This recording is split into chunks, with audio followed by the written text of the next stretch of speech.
Good afternoon everyone. Welcome back to chemistry class. Last ക്ലാസ്സിൽ നമ്മൾ discuss ചെയ്തത് reversible റിയാക്ഷൻസിനെ കുറിച്ചാണ് അല്ലേ? എന്തായിരുന്നു reversible reactions? The reactions taking place in both direction are called reversible reaction അല്ലേ? രണ്ട് ഡയറക്ഷനിലും റിയാക്ഷൻ നടക്കുന്നുണ്ടെങ്കിൽ അത്തരം റിയാക്ഷൻസിനെയാണ് നമ്മൾ റിവേഴ്സിബിൾ റിയാക്ഷൻസ് എന്ന് പറയുന്നത്. എന്താണ് ഈ രണ്ട് ഡയറക്ഷനിലും നടക്കുക എന്ന് പറയുന്നത്? എന്താണ്? Reactants react to give products and at the same time products change back to reactants. അപ്പോൾ ഇതിൽ റിയാക്റ്റൻസ് റിയാക്ട് ചെയ്തിട്ട് പ്രൊഡക്റ്റായിട്ട് മാറുന്ന റിയാക്ഷന് നമ്മൾ ഫോർവേഡ് റിയാക്ഷൻ എന്ന് പറയും അല്ലേ? അതുപോലെ പ്രൊഡക്ട്സ് റിയാക്റ്റൻസ് ആയിട്ട് മാറുന്ന റിയാക്ഷനെ ബാക്ക്വേർഡ് റിയാക്ഷൻ എന്നും പറയും. അപ്പം എന്താണ് റിവേഴ്സിബിൾ റിയാക്ഷൻ, എന്താണ് ഫോർവേഡ് ആൻഡ് ബാക്ക്വേർഡ് റിയാക്ഷൻസ് എന്നുള്ളതൊക്കെ നമ്മൾ പഠിച്ചിട്ടുണ്ട്. അപ്പം അതുമായിട്ട് റിലേറ്റ് ചെയ്തിട്ടുള്ള ഒരു പ്രോബ്ലം വർക്കൗട്ട് ചെയ്തുകൊണ്ട് നമുക്ക് ഇന്നത്തെ ക്ലാസ് സ്റ്റാർട്ട് ചെയ്യാം. Examine the chemical equations given below and write the forward and backward reactions in each. Some reversible reactions are given. Equations of reversible reactions are given. We have to find forward and backward reactions. First one is N2 plus 3H2 reversible 2NH3. ഈ ഒരു റിയാക്ഷനിൽ forward റിയാക്ഷനും backward റിയാക്ഷനും separate ആക്കി എഴുതാനാണ് പറഞ്ഞിട്ടുള്ളത്. അപ്പോൾ ഇങ്ങനെ നമ്മൾ reversible sign ഇട്ട് എഴുതി കഴിഞ്ഞാൽ നമുക്കറിയാം ഇവിടെ രണ്ട് ഡയറക്ഷനിൽ നടക്കുന്നത്. അതായത് ഫോർവേഡ് റിയാക്ഷനും ബാക്ക്വേർഡ് റിയാക്ഷനും കമ്പൈൻ ചെയ്തിട്ടാണ് ഇങ്ങനെ എഴുതുന്നത്. അപ്പോൾ നമുക്ക് ഫോർവേഡ് റിയാക്ഷനും ബാക്ക്വേർഡ് റിയാക്ഷനും സെപ്പറേറ്റ് എഴുതണം. അപ്പോൾ എങ്ങനെ എഴുതാം? ഈ ഫസ്റ്റ് റിയാക്ഷനിൽ ഫോർവേഡ് റിയാക്ഷൻ എന്താ വരിക? ഇവിടെ നൈട്രജനും ഹൈഡ്രജനും റിയാക്ട് ചെയ്ത് അമോണിയ ഫോം ചെയ്യുന്നു. അതാണ് ഫോർവേഡ് റിയാക്ഷൻ അല്ലേ? Then we can write forward reaction is N2 plus 3H2 gives 2NH3. അപ്പോൾ gives ആണ് ഇടേണ്ടത്, റിവേഴ്സിബിൾ അല്ല അല്ലേ? നമ്മൾ ഒരു ഡയറക്ഷനിലേക്കുള്ള റിയാക്ഷൻ മാത്രമാണ് എഴുതുന്നുണ്ടെങ്കിൽ gives എന്ന സൈനാണ് ഇടേണ്ടത്. അപ്പോൾ N2 plus 3H2 gives 2NH3. അതാണ് ഫോർവേഡ് റിയാക്ഷൻ. ദെൻ ഈ ഒരു റിയാക്ഷൻ്റെ ബാക്ക്വേർഡ് റിയാക്ഷൻ എന്താണ്? പ്രൊഡക്ട്സ് റിയാക്റ്റൻസ് ആയിട്ട് മാറുക അല്ലേ? അപ്പോൾ എന്താ വരും? 2NH3 gives N2 plus 3H2. 2NH3 gives N2 plus 3H2. അതാണ് backward reaction. Then next reaction 2SO2 plus O2 reversible 2SO3. ഈ ഒരു റിവേഴ്സിബിൾ റിയാക്ഷൻ്റെ ഫോർവേഡ് റിയാക്ഷൻ ഏതാണ്? 2SO2 plus O2 gives 2SO3. അതാണ് forward reaction. Then backward reaction ഏതാണ്? 2SO3 gives 2SO2 plus O2. അതാണ് backward reaction. Then next H2 plus I2 reversible 2HI. ഇതിൽ forward reaction ഏതാണ്? H2 plus I2 gives 2HI. അതാണ് forward reaction. Then backward reaction 2HI gives H2 plus I2. അപ്പോൾ ഈ ബ്രാക്കറ്റിൽ G എന്നിട്ടിട്ടുള്ളത് നിങ്ങൾക്ക് confusion വരണ്ട, അത് ഗ്യാഷ്യസ് സ്റ്റേറ്റിലായതുകൊണ്ടാണ് ഇവിടെ G ഇട്ടിട്ടുള്ളത്. അപ്പം ഈ ഒരു ക്വസ്റ്റ്യൻ്റെ ആൻസർ എങ്ങനെയാണ് ചെയ്യുന്നതെന്ന് മനസ്സിലായല്ലോ. സിമ്പിളാണ്. ഒരു റിവേഴ്സിബിൾ റിയാക്ഷൻ തന്നു കഴിഞ്ഞാൽ അതിലെ ഫോർവേഡ് റിയാക്ഷനും ബാക്ക്വേർഡ് റിയാക്ഷനും എന്ത് ചെയ്യുക? സെപ്പറേറ്റ് ചെയ്ത് എഴുതുക. ഈ രീതിയിലാണ്. അപ്പോൾ ഇത് ക്ലിയർ ആണല്ലോ. അപ്പോൾ നമ്മൾ കഴിഞ്ഞ ക്ലാസ്സിൽ വിട്ടുപോയൊരു ചെറിയ പോർഷൻ ഉണ്ടായിരുന്നു, ഹേബർ പ്രോസസ്സ്. ഹേബർ പ്രോസസ്സ് എന്ന് പറഞ്ഞാൽ ഇൻഡസ്ട്രിയൽ പ്രിപ്പറേഷൻ ഓഫ് അമോണിയ. അമോണിയയുടെ ഇൻഡസ്ട്രിയൽ പ്രിപ്പറേഷൻ നടത്തുന്നത് ഹേബർ പ്രോസസ്സ് വഴിയാണ്. The Haber process was invented by the German scientist Fritz Haber in 1912 for preparing ammonia on an industrial basis. Nitrogen and hydrogen taken into the ratio 1:3 are made to combine at a very high pressure and a temperature of 450 degrees Celsius to produce ammonia. Ammonia എന്ന് പറയുന്നത് NH3 ആണല്ലേ? അപ്പോൾ 1:3 റേഷ്യോയിൽ നൈട്രജനും ഹൈഡ്രജനും combine ചെയ്യുന്നു. High പ്രഷറിലും ടെമ്പറേച്ചറിലും നൈട്രജനും ഹൈഡ്രജനും 1:3 റേഷ്യോയിൽ combine ചെയ്തിട്ടാണ് ammonia prepare ചെയ്യുന്നത്. Then spongy ion is added used as A catalyst. Spongy iron ഇവിടെ ഒരു കാറ്റലിസ്റ്റ് ആയിട്ട് യൂസ് ചെയ്യുന്നുണ്ട്. എന്തിനാണ് കാറ്റലിസ്റ്റ് യൂസ് ചെയ്യുന്നത് നിങ്ങൾ പഠിച്ചിട്ടുണ്ട്. എന്തിനു വേണ്ടിയിട്ടാണ്? റിയാക്ഷൻ്റെ റേറ്റ് ഇൻക്രീസ് ചെയ്യാൻ വേണ്ടിയിട്ടാണ്. അപ്പം ഈ കാറ്റലിസ്റ്റുകളൊക്കെ റിയാക്ഷനിൽ പാർട്ടിസിപ്പേറ്റ് ചെയ്യാതെ തന്നെ റിയാക്ഷൻ്റെ റേറ്റ് ഇൻക്രീസ് ചെയ്യാനുള്ള കഴിവുള്ളവരാണ്. അപ്പോൾ ഇവിടെ സ്പോഞ്ചി അയൺ ആണ് അമോണിയയുടെ ഇൻഡസ്ട്രിയൽ പ്രിപ്പറേഷനിൽ കാറ്റലിസ്റ്റ് ആയിട്ട് യൂസ് ചെയ്യുന്നത്. Then ammonia is an important compound used in large quantities to produce chemical fertilizers. It was through the Green Revolution that our country ensured food security and achieved self-sufficiency in food production. One of the major principles of the Green Revolution was the use of chemical fertilizers. നിങ്ങൾക്കറിയാം നമ്മളെ നേഷനിൽ നല്ല ഫുഡിൻ്റെ കാര്യത്തിലൊക്കെ food sufficiency നേടിയത് food പ്രൊഡക്ഷനിലൊക്കെ sufficiency നേടിയത് ഈ ഒരു green റെവല്യൂഷൻ്റെ ശേഷമാണ് അല്ലേ. ഗ്രീൻ റെവല്യൂഷൻ കഴിഞ്ഞ് കഴിഞ്ഞപ്പോഴാണ് നമ്മുടെ അഗ്രികൾച്ചറൽ പ്രൊഡക്ഷനൊക്കെ ഇൻക്രീസ് ചെയ്യുകയും നമ്മുടെ കൺട്രി ഒരു ensured food security and achieved self sufficiency in food production. അപ്പം ഈ ഒരു ഗ്രീൻ റെവല്യൂഷന് മേജറായിട്ടുള്ള ഒരു കോൺട്രിബ്യൂഷൻ എന്ന് പറയുന്നത് ഈ ഒരു കെമിക്കൽ ഫെർട്ടിലൈസേഴ്സ് ഉപയോഗിച്ചപ്പോഴാണ് നമ്മുടെ അഗ്രികൾച്ചറൽ പ്രൊഡക്ഷനൊക്കെ ഇൻക്രീസ് ചെയ്തത്. അതുവഴിയാണ് ഗ്രീൻ റെവല്യൂഷൻ സാധ്യമായത്. അപ്പം ഈ ഒരു നമ്മുടെ കെമിക്കൽ ഫെർട്ടിലൈസേഴ്സത്തെ ഒരു മെയിൻ ഇൻഗ്രീഡിയൻ്റ് ആണ് അമോണിയ എന്ന് പറയുന്നത്. Then one of the major principles of the Green Revolution was the use of chemical fertilizers. Green Revolutionൻ്റെ ഏറ്റവും ഇമ്പോർട്ടൻ്റ് ആയൊരു principle use of chemical fertilizers ആയിരുന്നു. അപ്പം ഈ കെമിക്കൽ ഫെർട്ടിലൈസേഴ്സ് യൂസ് ചെയ്തപ്പോഴാണ് അഗ്രികൾച്ചറൽ പ്രൊഡക്ഷനൊക്കെ ഇൻക്രീസ് ചെയ്തത്. അപ്പോൾ അതുകൊണ്ടാണ് അമോണിയയാണ് ഈ ഒരു കെമിക്കൽ ഫെർട്ടിലൈസേഴ്സിൽ ഏറ്റവും ഇമ്പോർട്ടൻ്റ് ആയിട്ടുള്ള ഒരു കണ്ടൻറ്റ് എന്ന് പറയുന്നത്. അതുകൊണ്ട് അമോണിയ വളരെ കൂടുതലായിട്ട് ഇൻഡസ്ട്രിയലി പ്രിപ്പയർ ചെയ്യുന്നുണ്ട്. അപ്പോൾ അമോണിയ ഇൻഡസ്ട്രിയലി പ്രിപ്പയർ ചെയ്യുന്ന പ്രോസസ്സാണ് ഹേബർ പ്രോസസ്സ്. 1:3 റേഷ്യോയിൽ നൈട്രജനും ഹൈഡ്രജനും കമ്പൈൻ ചെയ്തിട്ട് ഹൈ പ്രഷർ ആൻഡ് ടെമ്പറേച്ചറിലാണ് അമോണിയ പ്രൊഡ്യൂസ് ചെയ്യുന്നത്. അപ്പോൾ ഇത്രയാണ് ഹേബർ പ്രോസസ്സിനെ കുറിച്ച് പഠിക്കാനുള്ളത്. അപ്പം നമ്മൾ ഈ ഒരു ചാപ്റ്ററിൽ നേരത്തെ തുടക്കം മുതൽ റിവേഴ്സബിൾ റിയാക്ഷൻസിനെ കുറിച്ചാണ് ഡിസ്കസ് ചെയ്തുകൊണ്ടിരുന്നത്. എന്നാൽ നമ്മുടെ ചുറ്റും നടക്കുന്ന റിയാക്ഷൻസ് എല്ലാം റിവേഴ്സബിൾ റിയാക്ഷൻസ് മാത്രമാണോ? എല്ലാ റിയാക്ഷൻസും നമുക്ക് റിവേഴ്സബിൾ ആണോ? റിയാക്റ്റൻസ് കമ്പൈൻ ചെയ്ത് പ്രൊഡക്റ്റ് ഫോം ചെയ്യുകയും ആ പ്രൊഡക്റ്റ് അതേസമയം റിയാക്റ്റൻസായി മാറുകയും ചെയ്യുന്നത് എല്ലാ കെമിക്കൽ റിയാക്ഷനിലും പോസിബിൾ ആണോ? ഒരിക്കലും അല്ല അല്ലേ. റിവേഴ്സബിൾ റിയാക്ഷൻസ് മാത്രമല്ല, ഇറിവേഴ്സബിൾ റിയാക്ഷൻസും നമുക്ക് ചുറ്റും നടക്കുന്നുണ്ട്. എന്താണ് ഈ റിവേഴ്സബിൾ റിയാക്ഷൻസ് എന്ന് പറഞ്ഞാൽ? The chemical reactions in which reactants give product but the product do not give back the reactants are called irreversible reactions. അതായത് ഒരു റിയാക്ഷനിൽ റിയാക്റ്റൻസ് റിയാക്ട് ചെയ്തിട്ട് പ്രൊഡക്ട്സ് ഫോം ചെയ്യുന്നു, എന്നാൽ ഈ പ്രൊഡക്ട്സ് എന്ത് ചെയ്യുന്നില്ല, വീണ്ടും റിയാക്ട് ചെയ്ത് റിയാക്റ്റൻസ് ആയിട്ട് മാറുന്നില്ല. പ്രൊഡക്ട്സ് ഒരിക്കലും റിയാക്റ്റൻസ് ആയിട്ട് മാറുന്നില്ല. അങ്ങനെയുള്ള റിയാക്ഷൻസിനെ ഇറിവേഴ്സബിൾ റിയാക്ഷൻസ് എന്നാണ് പറയുന്നത്. റിവേഴ്സബിൾ റിയാക്ഷനിൽ reactants react to form products and products change back to reactants.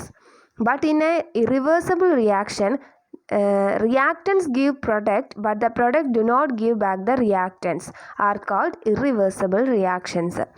ഇറിവേഴ്സബിൾ റിയാക്ഷൻസിന് ഒരു എക്സാമ്പിളാണ് നമ്മുടെ ബേസും ആസിഡും തമ്മിലുള്ള ന്യൂട്രലൈസേഷൻ റിയാക്ഷൻ ഉണ്ടല്ലോ. ഇപ്പോൾ NaOH ഒരു ബേസാണ്, HCl ഒരു ആസിഡാണ്. ഈ ബേസും ആസിഡും കമ്പൈൻ ചെയ്യുമ്പോൾ നിങ്ങൾക്കറിയാം സാൾട്ടും വാട്ടറുമാണ് ഫോം ചെയ്യുന്നത്. ന്യൂട്രലൈസേഷൻ റിയാക്ഷൻ 7th സ്റ്റാൻഡേർഡ് മുതൽ നമ്മൾ പഠിക്കുന്നുണ്ട്.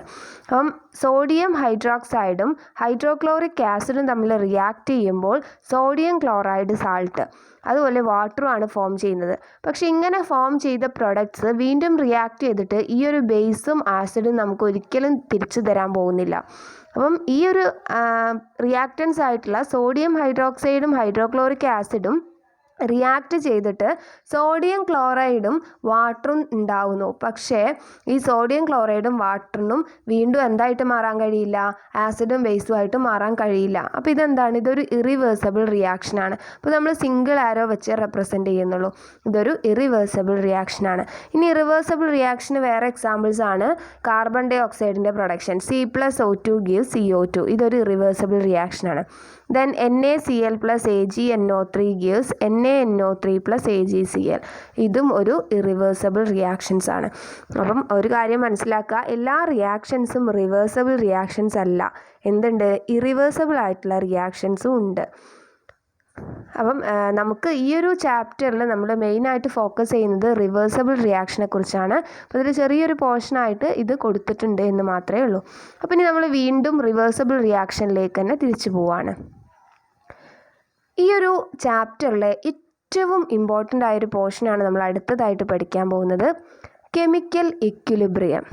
കെമിക്കൽ ഇക്വിലിബ്രിയം നമുക്കറിയാം, ഒരു റിവേഴ്സിബിൾ റിയാക്ഷനിൽ ഫോർവേഡ് റിയാക്ഷനും ബാക്ക്വേർഡ് റിയാക്ഷനും നടന്നുകൊണ്ടേയിരിക്കുകയാണ്. ഇപ്പോൾ റിയാക്ഷൻ സ്റ്റാർട്ട് ചെയ്യുന്ന സമയത്ത് ആദ്യം നടക്കുക ഫോർവേഡ് റിയാക്ഷനാണ് അല്ലേ? ഫോർവേഡ് റിയാക്ഷൻ നടന്ന് പ്രൊഡക്ട്സ് ഫോം ചെയ്യാൻ തുടങ്ങി കഴിഞ്ഞതിന് ശേഷമാണ് എന്ത് തുടങ്ങുക? ബാക്ക്വേർഡ് റിയാക്ഷൻ തുടങ്ങുക അല്ലേ? കാരണം പ്രൊഡക്ട്സ് റിയാക്റ്റൻസ് ആയി മാറില്ല. അപ്പോൾ പ്രൊഡക്റ്റ് ഫോം ചെയ്തതിന് ശേഷമല്ലേ നമുക്ക് ബാക്ക്വേർഡ് റിയാക്ഷൻ നടക്കുള്ളൂ. അപ്പോൾ അങ്ങനെ ഫസ്റ്റൊക്കെ എന്തായിരിക്കും? ഫോർവേഡ് റിയാക്ഷൻ്റെ റേറ്റ് കൂടുതലായിരിക്കും. പിന്നെ ബാക്ക്വേർഡ് റിയാക്ഷൻ ഇങ്ങനെ കൂടി വരും. അങ്ങനെ ഒരു പെർട്ടിക്കുലർ ടൈമിലെത്തുമ്പോൾ നമ്മൾ റിയാക്ഷൻ ഇങ്ങനെ നടന്നുകൊണ്ടേ ഇരിക്കുകയാണ്. ഒരു പെർട്ടിക്കുലർ ടൈമിലെത്തുമ്പോൾ നമ്മുടെ റിയാക്ഷനിൽ ഫോർവേഡ് റിയാക്ഷൻ്റെയും ബാക്ക്വേർഡ് റിയാക്ഷൻ്റെയും സ്പീഡ് ഒരുപോലെയാവും. Rate of forward reaction become equal to rate of backward reaction. രണ്ട് റിയാക്ഷൻ നടക്കുന്നത് ഒരേ സ്പീഡിലായിട്ട് മാറും. ഈ ഒരു ടൈമാണ് ഇക്വിലിബ്രിയം സ്റ്റേറ്റ് എന്ന് പറയുന്നത്. അപ്പോൾ ഒരു റിയാക്ഷൻ നടന്നുകൊണ്ടിരിക്കുമ്പോൾ ഫോർവേഡ് റിയാക്ഷൻ്റെയും ബാക്ക്വേർഡ് റിയാക്ഷൻ്റെയും റേറ്റ് ഈക്വൽ ആവുന്ന ആ ഒരു കണ്ടീഷനെയാണ് ഇക്വിലിബ്രിയം സ്റ്റേറ്റ് എന്ന് പറയുന്നത്. ഇനി നമുക്കൊരു ഗ്രാഫ് നോക്കാം. അപ്പോൾ നിങ്ങൾക്ക് കുറച്ചും കൂടെ മനസ്സിലാവും. ഈ ഗ്രാഫിൽ എക്സ് ആക്സിസിൽ ടൈമാണ് നോട്ട് ചെയ്തിട്ടുള്ളത്, വൈ ആക്സിസിൽ റേറ്റ് ഓഫ് കെമിക്കൽ റിയാക്ഷൻ്റെ സ്പീഡാണ് കൊടുത്തിട്ടുള്ളത്. ദെൻ ഇവിടെ രണ്ട് ലൈൻസ് നിങ്ങൾക്ക് കാണാം. അതിൽ ഫസ്റ്റ് മുകളിലുള്ള ബി എന്ന് മാർക്ക് ചെയ്തിട്ടുള്ള ലൈന് ഫോർവേഡ് റിയാക്ഷനെയാണ് റെപ്രസെൻ്റ് ചെയ്യുന്നത്. ദെൻ സി എന്ന് മാർക്ക് ചെയ്തിട്ടുള്ള ഈ ലൈന് ബാക്ക്വേർഡ് റിയാക്ഷനെയാണ് എന്ത് ചെയ്യുന്നത്? റെപ്രസെൻ്റ് ചെയ്യുന്നത്. അപ്പോൾ ടൈം പോകുന്നതിനനുസരിച്ച് ഈ ഒരു കെമിക്കൽ രണ്ട് റിയാക്ഷൻ്റെയും റേറ്റിലുള്ള ചേഞ്ചാണ് ഈ രണ്ട് ലൈൻസും റെപ്രസെൻ്റ് ചെയ്യുന്നത്. അപ്പോൾ നോക്കൂ, ബാക്ക്വേർഡ് റിയാക്ഷൻ്റെ റേറ്റും ഫോർവേഡ് റിയാക്ഷൻ്റെ റേറ്റും ഈക്വൽ ആവുന്ന ഒരു പോയിൻ്റാണ് എ അല്ലേ? എ എന്ന പോയിന്റിലെത്തുമ്പോൾ ഫോർവേഡ് റിയാക്ഷൻ്റെ റേറ്റും ബാക്ക്വേർഡ് റിയാക്ഷൻ്റെ റേറ്റും ഈക്വൽ ആവുന്നു. അതായത് റിയാക്റ്റൻസ് കമ്പൈൻ ചെയ്ത് പ്രൊഡക്റ്റ് ഫോം ചെയ്യുന്നതും പ്രൊഡക്റ്റ് തിരിച്ച് റിയാക്റ്റൻസ് ആയിട്ട് മാറുന്നതും ഒരേ സ്പീഡിലായിട്ട് മാറുന്നു. ആ ഒരു സ്റ്റേറ്റിനെയാണ് നമ്മൾ ഇക്വിലിബ്രിയം സ്റ്റേറ്റ് എന്ന് പറയുന്നത്. Equilibrium state. അപ്പോൾ മനസ്സിലായോ? സിമ്പിളാണ്. ഈ ഒരു ഗ്രാഫ് കാണിക്കുന്നത് എക്സ് ആക്സിസിൽ ടൈമും വൈ ആക്സിസിൽ റേറ്റ് ഓഫ് കെമിക്കൽ റിയാക്ഷനുമാണ്. ഒരു റിവേഴ്സിബിൾ റിയാക്ഷൻ നടക്കുമ്പോൾ അവിടെ ഫോർവേഡ് റിയാക്ഷനും ഉണ്ട്, ബാക്ക്വേർഡ് റിയാക്ഷനും ഉണ്ട്. അപ്പോൾ ഫസ്റ്റൊക്കെ റിയാക്ഷൻ സ്റ്റാർട്ട് ചെയ്യുന്ന സമയത്ത് ഫോർവേഡ് റിയാക്ഷനാണ് സ്പീഡ് ഉണ്ടാവുക അല്ലേ? ദെൻ പ്രൊഡക്റ്റ് ഫോം ചെയ്യാൻ തുടങ്ങിക്കഴിഞ്ഞാലാണ് ബാക്ക്വേർഡ് റിയാക്ഷൻ നടക്കുന്നത്. പക്ഷേ ടൈം ഇങ്ങനെ പോകുന്നതിനനുസരിച്ച് ഒരു പെർട്ടിക്കുലർ ടൈമിൽ ഫോർവേഡ് റിയാക്ഷൻ്റെയും ബാക്ക്വേർഡ് റിയാക്ഷൻ്റെയും റേറ്റ് ഈക്വൽ ആവുന്നു. ഈ കണ്ടീഷനാണ് ഇക്വിലിബ്രിയം സ്റ്റേറ്റ്. അപ്പം എന്താണ് chemical equilibrium? Chemical equilibrium is the stage at which the rate of forward reaction become equal to the rate of backward reaction in a reversible reaction. ഒരു reversible റിയാക്ഷനിൽ forward റിയാക്ഷൻ്റെ റേറ്റും backward റിയാക്ഷൻ്റെ റേറ്റും equal ആവുന്ന സ്റ്റേജാണ് chemical equilibrium. അപ്പോൾ എന്താണ് chemical equilibrium? ഒരു reversible റിയാക്ഷനിൽ forward റിയാക്ഷൻ്റെ റേറ്റും backward റിയാക്ഷൻ്റെ റേറ്റും ഈക്വൽ ആവുന്ന സ്റ്റേജിനെയാണ് കെമിക്കൽ ഇക്വിലിബ്രിയം എന്ന് പറയുന്നത്. ഓക്കെ ആണല്ലോ? Then we have to discuss some characteristics of chemical equilibrium. First one is, at the chemical equilibrium, both the reactants and the product coexist. എന്താണ് chemical ഇക്വിലിബ്രിയത്തിൽ റിയാക്റ്റൻസും പ്രൊഡക്ട്സും ഒരുപോലെ exist ചെയ്യുന്നുണ്ട്. കാരണം എന്താണ്, റിയാക്റ്റൻസ് കമ്പൈൻ ചെയ്ത് product form ചെയ്യുന്നു, അതേസമയം products എന്ത് ചെയ്യുന്നു, കം ബാക്ക് ടു റിയാക്റ്റൻസ് അല്ലേ. അപ്പം ആ ഒരു കെമിക്കൽ ഇക്വിലിബ്രിയത്തിൽ എത്തുമ്പോൾ റിയാക്റ്റൻസും പ്രൊഡക്ട്സും ഒരുപോലെ എന്തിലുണ്ടാവും, നമ്മുടെ റിയാക്ഷനിലുണ്ടാവും. Then next one, the rate of forward reaction and backward reaction become equal at equilibrium. അത് നമ്മൾ നേരത്തെ പറഞ്ഞു, ഇക്വിലിബ്രിയത്തിൽ എത്തുമ്പോൾ എന്താണ്, ഒരു സിസ്റ്റത്തിലെ ഫോർവേഡ് റിയാക്ഷനും ബാക്ക്വേർഡ് റിയാക്ഷൻ്റെയും റേറ്റ് ഈക്വൽ ആവുന്നു. Then chemical equilibrium is dynamic at the molecular level. ആ ഒരു സെൻറ്റൻസ് കേൾക്കുമ്പോൾ നിങ്ങൾക്ക് കുറച്ച് കൺഫ്യൂഷൻ ആവും. എന്താണ് chemical equilibrium is dynamic at the molecular level എന്ന് പറഞ്ഞാൽ, ഇപ്പം നമ്മൾ കെമിക്കൽ ഇക്വിലിബ്രിയത്തിൽ എത്തിയ ഒരു സിസ്റ്റം നോക്കുകയാണെങ്കിൽ, ഒരു റിയാക്ഷൻ കെമിക്കൽ ഇക്വിലിബ്രിയത്തിൽ എത്തിക്കഴിഞ്ഞാൽ അതിൽ ഫോർവേഡ് റിയാക്ഷൻ്റെയും ബാക്ക്വേർഡ് റിയാക്ഷൻ്റെയും സ്പീഡ് ഒരുപോലെ ആയിരിക്കും.